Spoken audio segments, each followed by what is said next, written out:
और अब आपको रशियन सोसाइटी में 3 तरीके के लोग मिलेंगे, एक तो लिबरल्स होंगे, एक रेडिकल्स होंगे और एक कंजर्वेटिव होंगे। जो कंजर्वेटिव होंगे बिल्कुल चेंज नहीं चाहेंगे, वो बोलेंगे कि ठीक है जो पुराना चलता आ रहा है ना वही ठीक है, क्या नीड है रूम को चेंज करने की, है ना, क्या नीड है इसको एस्थेटिक बनाने की, जो है वही हमारा पिंक कलर ग्रीन कलर ये अच्छा लग रहा है, क्यों इसको व्हाइट कलर डालना है। तो दीज वर पीपल। रेडिकल थोड़ा सा ऐसे लोग थे जो बहुत ज्यादा चेंज चाहते थे, और लिबरल्स भी चेंज चाहते थे लेकिन लिमिटेड कंट्रोल उनके पास ही हो। तो ये सारी चीजें हमारी सोसाइटी में चल रही। आओ थोड़ा सा लिबरल्स के बारे में पढ़ते, क्वेश्चन आएगा। हाँ जी, लिबरल्स के बारे में सोचो, क्या कहते थे लिबरल्स। ये 3 लोग सोसाइटी में चेंज चाहते थे, किसकी चलेगी वो भी हम पढ़ेंगे, कौन जीतेगा वो भी हम पढ़ेंगे। लिबरल्स कह रहे थे कि एक ऐसा नेशन हो जो सभी नेशंस के रिलीजन को टॉलरेट कर ले। हाँ, तो ये तो मैम सही बात है, हाँ सही बात है। Liberals who oppose the uncontrolled power of dynastic rulers. और लिबरल्स वो लोग थे जो डायनेस्टी के राजा अपॉन राजा थे, उनका रूल खत्म हो जाए। क्या राजा में इस चैप्टर में पढ़ेंगे? हाँ, इस चैप्टर में भी एक जार होता है, जार मतलब राजा होता है रशियन लैंग्वेज में, वो पढ़ेंगे, ठीक है। तो यहाँ पर भी बोला कि अरे राजा की राजा बेटा बनते हैं, उसको खत्म करो, और हमें जो चाहिए, they wanted to safeguard the rights of individual against the government. और गवर्नमेंट जो है जब चाहे किसी को भी जेल में डाल देती है, किसी को भी कोई भी सजा सुना देती है, वो सब हमें खत्म कर देना चाहिए, लिबरल्स कह रहे थे। ठीक है, इतना समझ में आया। अब लिबरल्स के बाद बच्चा हमारे पास एक और चीज आपको याद रखनी है।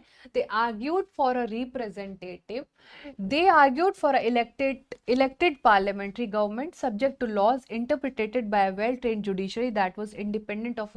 मतलब क्या मैम, हमें इसके लिए सिंपल लैंग्वेज में बता दो। कुछ भी नहीं है, ये चाहते थे कि राजा की ना चल के लोगों की चले। अब आप सोचोगे कि अरे राजा की कैसे नहीं चलेगी और लोगों की कैसे चलेगी, कि लोग जब अपने घर से निकलेंगे और वोट देंगे तो लोगों की सरकार बनेगी, जैसे हम वोट डेमोक्रेसी वाइट डेमोक्रेसी में पढ़ के आए थे। और यहाँ पर राजा जब भी कोई भी डिसीजन ले वो नहीं होना चाहिए, एक ग्रुप ऑफ पीपल हो, वो अपने लोगों को भेज दे कि जाओ आप रिप्रेजेंट करो और सब कुछ अच्छा अच्छा करो, बस यही लिखा है। अब हर किसी को कोई गलत करेगा तो क्वेश्चन किया जा सकता है, अनलाइक राजा के रूल में जो कि नहीं किया जा सकता। ओके, अब देखो सुनो, बट ये डेमोक्रेट्स नहीं थे। तो लिबरल्स के बारे में एक ब्रीफ आइडिया आपको हो गया है, लेकिन these people were not Democrats. मतलब मैम डेमोक्रेट्स कौन होते हैं? डेमोक्रेट्स वो होते हैं बच्चा जो हर किसी को वोटिंग राइट देते थे। डेमोक्रेट्स जो होते थे लिबरल्स वाले, वो डेमोक्रेट नहीं थे। लिबरल मतलब लिबर्टी तो चाहते थे सोसाइटी में, बट लिमिटेड ही लिबर्टी चाहते थे। तो ये आपको बहुत बहुत ध्यान से याद रखना है। रिमेंबर कि देवर 3 ग्रुप ऑफ पीपल, एक बहुत अच्छा, एक बहुत बुरा और एक बहुत अच्छा बुरा, बस ऐसे आप इसको याद रख सकते हो। ठीक है, तो यहाँ पर क्या है, एक है ना जैसे बोलते हैं ना कि कितने प्लेयर्स हैं, अरे हमारी टीम में तो जो है 8 प्लेयर्स हो रहे हैं, तो क्या करें, टीम तो नहीं बनाई जा सकती है। तो एक काम करते हैं, एक 3 और 3 लोगों का ग्रुप बना लेते हैं और फिर एक को ना मिडिल में रख लेते हैं ना। आपने क्रिकेट वगैरह खेला होगा तो आप ऐसे जरूर करते होंगे, जैसे कोई एक एक्स्ट्रा आ जाता है तो उसको क्या बोलता है कि भाई ये दोनों टीम से खेल लेगा। एग्जैक्टली ऐसे याद रखना। अब देखो ध्यान से सुनना, आपसे पूछा जाएगा कि डेमोक्रेट होता क्या है। How would you define democrat? अरे डेमोक्रेट वो होता है, they did not believe in the universal franchise that is right to vote for every citizen. ये लोग बोलते थे नहीं, हर किसी को वोट का राइट नहीं होना चाहिए। तो लोग बोलेंगे कि वाह भाई वाह, ये तो फिर कोई डेमोक्रेसी ही नहीं हुई। They felt men of property mainly should be able to vote. Problematic है, विमेन को नहीं कंसीडर कर रहा है, जिनके पास प्रॉपर्टी नहीं उनको नहीं कंसीडर कर रहा है। तो लिबरल्स के साथ थोड़ा तो प्रॉब्लम था, and they also did not want the vote for women. तो अगर आपसे कोई पूछे कि क्या लिबरल्स डेमोक्रेट थे, नहीं थे, बिल्कुल भी नहीं थे। ओके बच्चा, बोलो यहाँ पर किसी को कोई दिक्कत परेशानी है अभी तक? Anybody facing any problem understanding what is happening in the chapter? जल्दी से बताओ फटाफट से।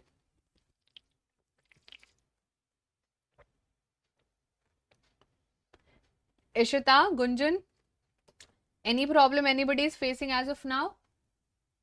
चलो बहुत बढ़िया, मजा आ गया। तो ये हमने देख लिया लिबरल्स वाला portion. Now let us move forward, थोड़ा सा हम बाकी जो हमारे तीसरा सेक्शन है, पहले हम देखते हैं रेडिकल्स के बारे में। अब रेडिकल्स के भाई साहब हाथ में ही ऐसा नहीं लग रहा कि ये लोग मुक्का बनाए हुए हैं।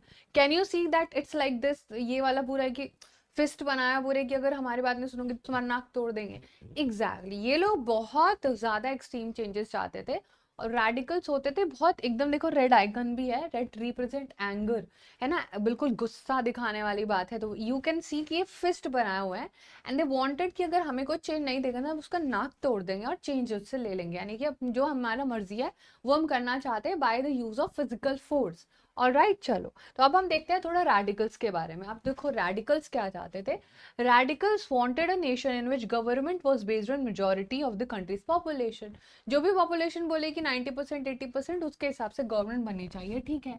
उन्होंने विमेन को भी सपोर्ट दिया और वोटिंग राइट विमेन को देने की बात करी। वोटिंग राइट किसको, जो अभी तक लिबरल्स नहीं दे रहे थे, these were the radical. Unlike liberals they oppose the privilege of great land owners and wealthy factory owners. और रेडिकल्स जो थे, जो ये कहते थे कि आप अगर प्रॉपर्टी के हिसाब से अपने आप को सोसाइटी में रखना चाहते हो और जिनके पास प्रॉपर्टी नहीं उसको निकालना चाहते हो, तो बहुत गलत है। मैं तो इस चीज को बिल्कुल भी नहीं मानता हूँ। तो क्या आप रेडिकल वाले ग्रुप में जाओगे कि लिबरल वाले ग्रुप में जाओगे, जल्दी से मुझे कमेंट्स में बताओ। चल जल्दी से बताओ फटाफट से। तो अनलाइक लिबरल्स अपोज करते थे, they were not against the existence of private property but dislike the concentration of property in hands of a few. अब जो हमारे रेडिकल थे, मुझे तो देखो अगर मेरे को ऑप्शन मिले ना, मैम आप रेडिकल के ग्रुप में जाओगे या फिर आप लिबरल्स के ग्रुप में जाओगे, तो I would happily go to the radicals group. Because radical लोग क्या चाहते थे, है ना, वो लोग प्रॉपर चेंज चाहते थे और सबको इक्वल फुटेज पे रखना चाहते थे।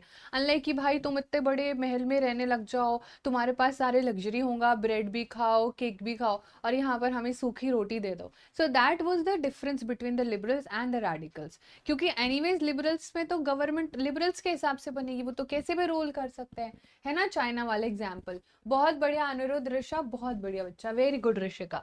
तो अपेरेंटली ये सारी चीजें देखी, तो आपको अगर कोई डिफरेंस पूछे तो आप आराम से इसको कर पाओगे कि नहीं। देखो रेडिकल कंप्लीट चेंज चाहते थे और लिबरल्स वर डेमोक्रेट्स नहीं थे, वो सिर्फ अमीर लोगों को गवर्नमेंट बनाना चाहते थे। अब आ जाते हैं हमारा कंजर्वेटिव। कंजर्वेटिज्म क्या होता है, which we have already done in our previous class, which was the French Revolution. वो लोग जो सोसाइटी में चेंज ही नहीं चाहते।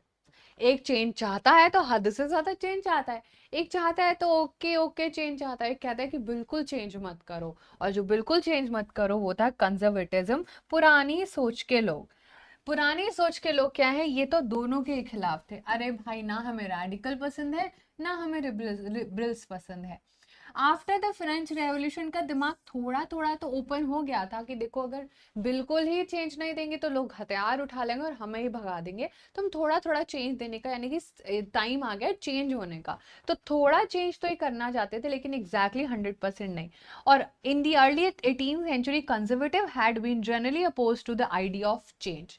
इनको चेंज पसंद ही नहीं था कि अरे लड़कियां घर में ही रहनी चाहिए, लड़कियों को तो खाना बनाना चाहिए, उनको तो साइंस पढ़ना ही नहीं चाहिए, ऐसा इन लोगों का सोच था। और मेजोरिटी ये चाहते थे कि राजा ही सबसे बेस्ट रूल कर सकता है, उसके अलावा तो कोई गवर्नमेंट रूल कर ही नहीं सकती जैसे राजा रूल कर सकता है। वी वर लाइक बहुत बढ़िया, बहुत मजा आ रहा है भाई, बहुत बढ़िया।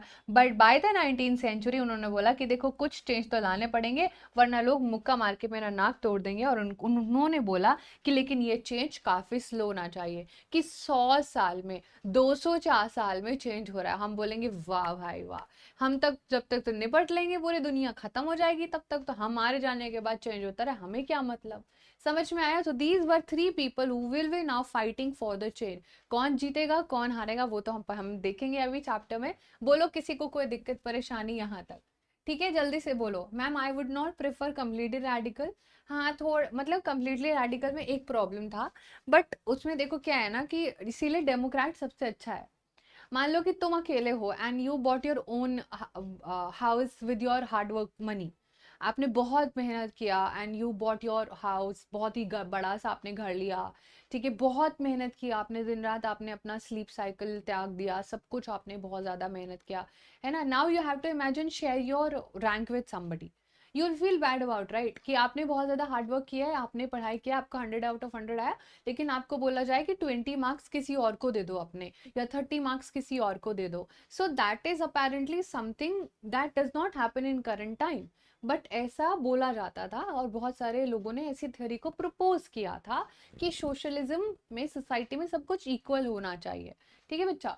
सो डेफिनेटली रेडिकल लोग हद से ज्यादा मतलब स्ट्रिंजेंट होते थे, हद से ज़्यादा स्ट्रिक्ट होते थे, तो थोड़ी प्रॉब्लमैटिक फिगर था। चलो, तो हमने इतना पढ़ लिया कि 3 तरीके के लोग थे, एक स्लो चेंज चाहते थे, एक डेमोक्रेट नहीं थे और एक थे रेडिकल जो बहुत ज़्यादा चेंज चाहते थे।